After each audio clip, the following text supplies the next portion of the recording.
2,000 years later. Hello guys, எப்படி இருப்பீங்க? நல்லா இருப்பீங்கன்னு நினைக்கிறேன். இத்தனை நாள் ஏன் வீடியோ போடல நான் சொல்கிறேன், கேட்டுக்கோங்க. நீங்கள் கேட்கலான்னு சொல்லி தான் ஆனோம். சட்டு போட்டு என்ன ரீசன் சொல்லிடுறேன். என்ன ஆச்சுன்னு பார்த்தீங்கன்னா, நம்மளுக்கு கொஞ்ச நாள் ஃபீவர். அது கொஞ்ச நாள் தான் இருந்துச்சு. அதுக்கப்புறம் வந்து செல்ஃபோன் ரிப்பேர் ஆகிடுச்சு. அதுக்கும் கொஞ்ச நாள் போயிடுச்சு, ஓகேவா?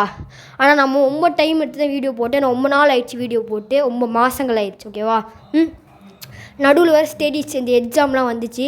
ஸ்டடீஸ்லையும் கொஞ்சம் நம்ம கான்சன்ட்ரேட் பண்ணோம்னு சொல்லிட்டு, ஐயோ வேலை வர இல்லையே பண்ணணும்னு சொல்லிட்டு தான் வீடியோ இத்தனை நாள் போடல. இதுக்கப்புறம் நான் கன்ஃபார்ம் வீடியோ போட்டுகிட்டே தான் இருக்க போகிறேன். எனக்கு சப்போர்ட் கிடைக்கிற வரைக்கும் வீடியோ வந்துகிட்டே தான் இருக்கும். எப்படியாவது போட்டு 1K அடிக்கிறோம், நம்ம கோலை திருப்பி நம்ம முடிக்கிறோம். சரி, இப்போ வீடியோக்குள்ளே போகலாமா? இப்போ நான் சொல்ல போகிற கதை இன்னும் அமெரிக்காவில் ரொம்ப ஃபேமஸாக பேசப்படுற ஒரு ஹாண்டட் கதை தான். ஸ்க்ரீனில் ஒரு பிக்சர் தெரியும், ஒரு டால் உட்காந்துட்டு இருக்கிறமே. இது ஹேண்ட்மேட் டால், ஓகேவா? இந்த டால் இப்போ மியூசியத்தில் இருக்குது. இந்த டால் அப்படி என்ன பண்ணிச்சுன்னு கேட்குறீங்க? த வேர்ல்டு மோஸ்ட் ஹாண்டட் டால்னு அழைக்கப்படுறாங்க இந்த டாலை. இது அந்தளவுக்கு ஒரு ஸ்கேரியான டால்னு சொல்கிறாங்க. இந்த டால் நேம் த ராபர்ட் டால். இப்போ இந்த ராபர்ட் டால் மியூசியத்தில் இருக்குதுன்னு தெரியும். அந்த மியூசியத்தில் இதை பார்க்க போகிறவங்க பர்மிஷன் கேட்டு தான் போகணும். கேட்காம போனால் அவங்களுக்கு சாவு, இல்லைன்னா அவங்களுக்கு ஏதாவது ஹெல்த் இஷ்யூஸ், ப்ராப்ளம்ஸ் இப்படி வந்துக்கிட்டே இருக்கும், அவங்கள வாழவே விடாதுன்னு சொல்கிறாங்க. இந்த ராபர்ட் டால்கிட்ட ஃபோட்டோ எடுக்க போகும்போது, பார்க்க போகும்போது, அதுக்கிட்ட மனசுக்குள்ளே ராபர்ட் டால் நான் உங்களை பார்க்க வரேன், என்னை தண்டிச்சிடாதீங்க அப்படின்னு மனசுக்குள்ளே சொல்லணுமா. இந்த டாலை டிஸ்ரெஸ்பெக்ட் பண்ணால் நம்ம கதையே முடிஞ்சு போச்சு. இப்போ இதுக்கு ஃபுல் ஸ்டோரியை நம்ம பார்க்கலாமா?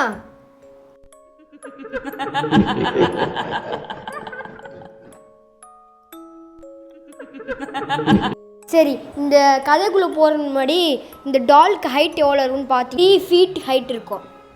இதோட ஹைட்டு ரொம்ப இந்த டால் பார்க்கும்போது இன்னசென்ட்டாக பாவமாக தெரியும். இன்னொரு விஷயம், இந்த டால்க்கு போட்டிருக்க ட்ரெஸ் வந்து இந்த கப்பல் ஓட்டுறவங்களாம் இருப்பாங்களே, அவங்க அந்த சேலர்ஸ்மே ஒரு ட்ரெஸ் போட்டிருப்பாங்க. இப்போ அது கையில் வந்து ஒரு நாய்க்குட்டி வச்சுருக்கோம். இதான் அந்த மொத்த பொம்மையுமே. இப்போ கதைக்குள்ளே போகலாம். இந்த கதை எப்போ ஸ்டார்ட் ஆகுதுன்னு பார்த்தீங்கன்னா 1900 1904 தான் இது ஸ்டார்ட் ஆகுது. மொத்த கதையுமே அமெரிக்காவில் ஃப்ளோரிடாவில் தான் இந்த கதையை நடக்குது. அப்போ வந்து ஒரு பையன் பிறக்கிறான். அவன் பேர் தான் ராபர்ட். வாய் வர மாறுது. ராபர்ட் அவன் பிறக்கிறான். பெரிய பணக்கார வீட்டில், பெரிய ஃபேமிலியில் தான் பிறக்கிறான் அந்த பையன். இப்போ வந்து பணக்காரங்கனாலே பெரிய வீடு வச்சுருப்பாங்க, பங்களாமே. அங்கே வந்து பெரிய இடம் இருக்கிறதுனால அந்த வீட்டில் வேலை செய்கிறதுக்கு வேலைக்காரங்க வச்சுருப்பாங்க. அவங்க பெரிய ரிச்சில் நிறைய வேலைக்காரங்க வச்சுருந்தாங்க அவங்க வீட்டில். இப்போ ராபர்ட்டுக்கு அம்மா இருக்காங்கல்ல, அவங்க வந்து கொஞ்சம் ரிச்சாக இருக்கிறதுனால ரொம்ப சீன் போடுவாங்க, மற்றவங்களுக்கு மரியாதை கொடுக்க மாட்டாங்க. அதனால ஒரு சர்வெண்ட் இருந்திருக்கான். அந்த சர்வெண்ட்டுக்கு வந்து அவ்வளோ வேலை செய்ய தெரியாது, என்னன்னு தெரில. அந்த சர்வெண்ட்டை பிடிச்சி திட்டுறது, எல்லா வேலைக்காரங்களும் கொடுமைப்பட்டு இப்படியே பண்ணுறதுனால அதில் ஒரே ஒரு சர்வெண்ட்டுக்கு மட்டும் சமக்கும். ஏன்னா அந்த சர்வெண்ட்டே பிடிச்சி திட்டிகிட்டு இருக்கா, அவளை வேறு வேலையை விட்டு வேறு தூக்கிட்டா. அதனால வந்து அந்த சர்வெண்ட்டுக்கு சம கோவம் ராபர்ட்டுக்கு அம்மா மேலே. அதனால வந்து ராபர்ட்டுக்கு வந்து ஒரு நாள் வந்து பிறந்த நாள் வருது. ராபர்ட் ஹாப்பி பர்த்டே வரனால அவனுக்கு ஒரு சிறப்பான கிஃப்ட் கொடுத்துரும், அதாவது ரிவெஞ்சு கொடுக்கணும்னு சொல்லிட்டு ஒரு சூனியம் வச்ச ஒரு மந்திரம் பண்ண ஒரு பொம்மையை வந்து அவங்க வந்து உருவாக்குறாங்க. அந்த பொம்மையை வந்து கிஃப்டாக அவன் ஹாப்பி பர்த்டே கொடுத்துடலாம், இப்படி ரிவெஞ்ச் எடுக்கலாம்னு நினச்சி அவன் பண்ணுறாங்க. அப்போ வந்து எல்லாருமே கிஃப்ட் கொடுக்குறாங்க. அப்போ வந்து இந்த சர்வெண்ட்டும் வந்து கிஃப்ட் கொடுக்குறா. இவங்க அம்மா வந்து சரி ஏதோ ஒன்று கிஃப்ட் கொடுக்குற சொல்லி வாங்கிக்கிறாங்க. சரின்னு சொல்லிட்டு அந்த கிஃப்ட்டை பிரித்து பார்த்தா அதில் ஒரு செம்ம பெரிய பொம்மை இருக்குது. சொன்னல 6 feetன்னு செம்ம பெருசு. அந்த பொம்மையை பார்த்தோன்னே பரவாயில்ல, இவ்வளோ பெரிய பொம்மை கொடுத்துருக்கா அப்படின்னு சொல்லிட்டு இந்த பொம்மையை காட்டுறாங்க. நம்ம ராபர்ட்டுக்கு இந்த பொம்மையை பார்த்தோன்னே ரொம்ப பிடிச்சி போச்சு. ஆனால் ராபர்ட்டு அந்த பொம்மையை வாங்கிட்டு இதுதான் என் ஃபேவரட் பொம்மை, பெஸ்ட் ஃப்ரெண்ட் அப்படின்னு சொல்லிட்டு இந்த பொம்மையை வாங்கிட்டு ரொம்ப சந்தோஷமாக போயிடுறான். பிகினிங்கில் இந்த பொம்மை ரொம்ப நார்மலாக பொம்மை மாதிரி தான் இருந்துச்சு. ஆனால் போக போக தான் இவன் ஆட்டதே ஆரம்பிச்சான்மே இருக்குது. ஏன்னா இந்த பொம்மை இருந்த இடத்துல இருக்காது, அந்த சைட் போய் இருக்கும், வேறு இடத்துல இருக்கும் அந்த பொம்மை. அதேமாதிரி இன்னும் இருந்தாலும் ராபர்ட்டு அந்த பொம்மையை ஒரு பெஸ்ட் ஃப்ரெண்டாக தான் இருந்தாங்க. அவன் தனியாக ராபர்ட் கூட பேசுகிறது என்னவோ, இவங்க அம்மா அப்பாவுக்கு இதெல்லாம் பார்க்கும்போது பையன் ஏதோ இன்னசென்ட்டாக ரொம்ப சின்ன பையனால் ராபர்ட் கூட தனியாக பேசுகிறான், ராபர்ட்டை ரொம்ப ஃப்ரெண்டாக ஒரு மாதிரி ஃப்ரெண்டாக இருக்கான் அப்படின்னு சொல்லிட்டு. பட் வந்து இது போக போக இன்னும் ரொம்ப மோசமாக போக ஆரம்பிச்சிச்சு. ராபர்ட்டுக்கு அவன் ஒரு ட்ரெஸ் வாங்கினா, ராபர்ட்டுக்கு ட்ரெஸ்ஸு, அவன் சாப்பிடும்போது ராபர்ட்டுக்கு ஊட்டி விட்றான். டிவி பார்க்கும்போது ராபர்ட்டையும் பக்கத்தில் உட்கார வச்சு டிவி பார்க்க வைக்கிறேன். ரொம்ப இது வந்து ரொம்ப பெஸ்ட்டு ஃப்ரெண்ட்ஷிப்பாக போகுது. இதனால் வந்து அவன் வெளியில் யாரு கூடயும் பேச மாட்டேங்கிறான். ராபர்ட் கூட மட்டுமே அவன் கன்சர்னில் இருக்கான். இது எதையுமே அவங்க அம்மா அப்பா வந்து சீரியஸாக எடுத்துக்கல, சின்ன பையன் தானே போட்டோம் அப்படின்னு சொல்லிட்டு. அங்கே வீட்டில் வேலை பார்த்தவங்களுக்கு எல்லாருக்குமே நிறைய சொல்ல ஆரம்பிச்சிட்டாங்க, ராபர்ட் பொம்மை எங்களை பற்றி சிரிக்கிற மாதிரி இருக்குது, இந்த ராபர்ட் பொம்மை வந்து நான் பார்க்கும்போது வேறு இடத்துல இருக்குது, இங்கே இருக்கும்போது வேறு இடத்துல இருக்குது அப்படின்னு சொல்லி வேலைக்காரங்களாம் போய் ஓனர்கிட்ட கம்ப்ளைண்ட் பண்ண ஆரம்பிச்சிட்டாங்க. அந்த அவங்க அம்மாட்ட, ராபர்ட் அம்மா கிட்ட. ராபர்ட் அம்மா எதுவுமே நம்பலை, சாதாரண பொம்மை அப்படின்னு சொல்கிறாங்க. அப்புறம் இன்னொரு விஷயம், இந்த பையன் வந்து இவ்வளோ பெஸ்ட் ஃப்ரெண்டாக பழகினால அந்த பொம்மைக்கு ராபர்ட்னு பேர் வச்சுட்டான். அந்த பையனுக்கு பேர் இந்த பொம்மைக்கு வச்சுட்டான் ராபர்ட்னு சொல்லிட்டு. இப்போ 2 ராபர்ட், புரியுதா? இப்போ வந்து ஒரு நாள் வந்து ராபர்ட் நைட்டு தூங்கிட்டு இருக்கும், பொம்மையை சொல்லலை, நான் அந்த பையனை சொல்கிறேன், ஓகேவா? அவன் முடிச்சு பார்க்கும்போது அந்த பொம்மை, இந்த ராபர்ட் இந்த பொம்மை அப்படியே நின்று இவனை பார்த்துட்ருக்கு பெட்டில் உட்காந்துட்டு. இவன் பயங்கரமாக பயத்தில் கத்த ஆரம்பிச்சிட்டான் போல். அப்புறம் செம்ம சத்தம் வந்திருக்கு, பீரோ உடையிறமே, பெட்டு உடையிறமே. இது வந்து அவங்க அம்மாவுக்கும் அவங்க அப்பாவுக்கும் கேட்டு பையனுக்கு எதுவும் ஆயிடுச்சு, யாரோ வந்து திருட யாரோ வந்துட்டாங்கன்னு நினச்சி மேலே போயிருக்காங்க. கதை ஓப்பன் ஆக மாட்டேங்குது. இவங்க லாக்கும் பண்ணல, அவனும் லாக் பண்ண தெரியாது, சின்ன பையனால் 10 வயசு தான் அவனுக்கு ஆகுது. அதனால அவனுக்கு தெரியாது எப்படி லாக் ஆச்சு, ஒன்றுமே புரியல, செம சத்தம். அவங்க அப்பா அதை உடச்சிட்டு அந்த கதை உடச்சி உள்ளே போய் பார்த்தா பெட்டி எல்லாம் உடஞ்சி போய் பையன் பயத்தில் முக்கில் போய் உட்காந்துட்டு இருக்கான்.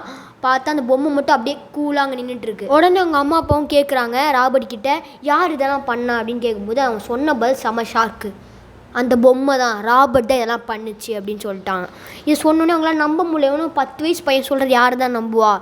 அது ஒரு இம்பாசிபிள், எப்படி ஒரு பொம்மையால் இவ்வளோத்தையும் பண்ண முடியும் அப்படின்னு சொல்லிட்டு. அதுவும் பொம்மை அப்படியே கூலாக நின்று உட்காந்துட்ருக்கு இருந்த இடத்துலையே. இருந்தாலும் எங்கள் அம்மாவுக்கு ஒரு டவுட் இருந்துச்சு, சந்தேகம் எப்போவுமே அவங்க அம்மாவுக்கு இருந்துச்சு. ஏன்னா இப்போ வந்து டிவியில் காமெடி இல்லை ஏதாவது பண்ணும்போது அதுக்கு எக்ஸ்பிரன்ஷன், அதாவது அந்த மாறும், அது சிரிக்கிறமே சோகமாக இருக்கிறமே, அப்படி சில நேரம் மாறி அதுக்கு முகம் மாறுறது சில நேரம் அவங்க பார்த்துருக்காங்க. இருந்தாலும் இதெல்லாம் அவங்க கற்பனைன்னு நினச்சிக்கிறாங்க. அதனால வந்து அந்த ராபர்ட் கிட்டேருந்து அந்த அவனுக்கு பிடிச்ச ராபர்ட் பொம்மையை வந்து வாங்கிட்டு எடுத்துகிட்டு போய் அந்த மேலே அமெரிக்காவில் மேலே ஒரு செல்ஃப் மாதிரி இருக்குமே, ஸ்டோர் ரூம் கூட சொல்லலாம், மேலே விண்டோலாம் போட்டு அதுமாதிரி மேலே ஒரு மாடி மாதிரி இருக்கும். அது வந்து அவங்களுக்கு கவராகி இருக்கும். ஒரு ஸ்டோர் ரூமாக வச்சுக்கலாம், எப்படின்னு வச்சுக்கலாம். அங்கே எடுத்துகிட்டு வந்து போட்டு லாக் பண்ணி அந்த ரூமில் லாக் பண்ணிடுறாங்க, ஓகேவா? பண்ணிவிட்டு எல்லாம் நார்மலாக போகுது. சரி, ஒரு நாள் வந்து ராபர்ட்டுக்கு அப்பா வந்து என்ன பண்ணுறாருன்னா பெட்ரூமை ஒரு வாட்டி ஓப்பன் பண்ணுறாரு. ஒரு நாள் அந்த பெட்ரூமை ஓப்பன் பண்ணும்போது ராபர்ட்டுக்கு அப்பாவுக்கு ஒரு பயங்கரமான ஷாக்கு. அவர் ஒரு சேரில், அந்த ஒரு மாதிரி ஆடும்ல ஒரு சேரு, அதில் உட்காந்துட்டு ராபர்ட் அந்த பொம்மை விண்டோலேயே வேடிக்கை பார்த்துட்ருக்கு. இதை பார்த்து அவருக்கு செம ஷாக்கு. உடனே அந்த பொம்மையை எடுத்துகிட்டு வந்து அப்படியே திருப்பி அந்த மாடி மாதிரி போட்டு வந்து திருப்பி லாக் பண்ணிடுறாரு. அவருக்கு வந்து ஒரு டவுட் இருக்கும், அவங்க பையனாலேயே அந்த ஓப்பன் பண்ண முடியும், ஏன்னா சாவி அவர்கிட்ட தான் இருக்கும். அவன் பையன்கிட்டையும் கேட்டு பார்க்குறான், அவனும் இல்லைன்னு சொல்கிறான். இவங்க ஒய்ஃபுக்கிட்ட போய் கேட்டு பார்க்குறேன், நீ இதை ஓப்பன் பண்ணியா அப்படின்னு சொல்லிட்டு. அவங்க இல்லவே இல்லை, நான் ஏன் இந்த பொம்மையை எடுக்க போகிறேன் அப்படின்னு சொல்கிறாங்க. சரி, ஒரு நாள் தானே ஆச்சு அப்படின்னு பார்த்தா எல்லா நாளும் இதேவே ஆயிடுது. எப்போ ஒரு ரூமை திறந்துட்டு போனாலும் அந்த விண்டோவில் உட்காந்து அது வேடிக்கை பார்த்துட்ருக்கு, சேரில் உட்காந்துட்டு. அவர் பயங்கர ஷாக் ஆகிட்டார். எப்போ பார்த்தா இதேமாதிரி நடந்துட்டு இருக்கனால அவர் திருப்பி எடுத்துகிட்டு போய் அங்கே பூட்டி வைக்கிற, திருப்பி அது வந்து சேரில் உட்காந்துருது. இதெல்லாம் எப்படி நடக்குது, ஒரு ரியலாகவே இதுக்குள்ளே பேய் இருக்கா அப்படி அவருக்கே ஒரு டவுட் வர ஆரம்பிச்சிச்சு. இப்போ காலங்கள் கிடக்குது, திருப்பி வந்து சேர்லலாம் வந்து உட்காரல, நார்மலாகவே போகுது. அந்த ஸ்டோர் ரூம்லேயே அந்த பொம்மையும் இருக்குது, எந்த பிரச்சனையும் இல்லை.